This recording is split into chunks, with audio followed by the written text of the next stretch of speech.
নামাজ সম্পর্কে খুবই গুরুত্বপূর্ণ মাসলা। নামাজ সর্বশ্রেষ্ঠ একটি ইবাদত। জোহরের নামাজের সময়ের ব্যাপারে বলা হয়েছে যে জোহরের নামাজ জাওয়ালের পর থেকে মানুষের আসল সেহা দুই মানুষ হওয়ার আগ মুহূর্ত পর্যন্ত এই জোহরের নামাজের সময়টা থাকে।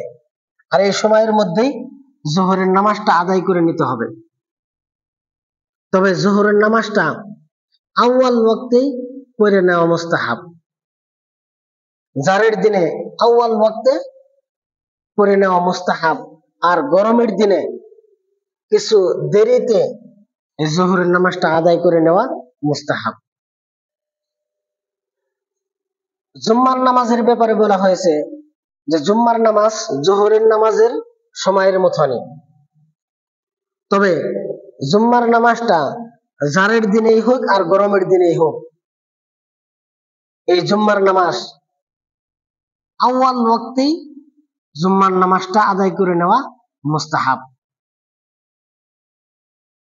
আসরের নামাজের ব্যাপারে বলা হয়েছে যে জোহরের নামাজের সময় শেষ হওয়ার সাথে সাথে আসরের নামাজ এসে যায়, আসরের নামাজের সময় হয়।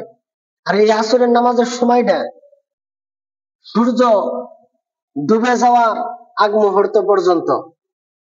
তবে সূর্য ডুবে যাওয়ার কিছু সময় আগে সূর্যটা লাল হয়ে যায়, সূর্যের কালারটা চেঞ্জ হয়ে যায়, সূর্যের মধ্যে বদলাও এসে যায়।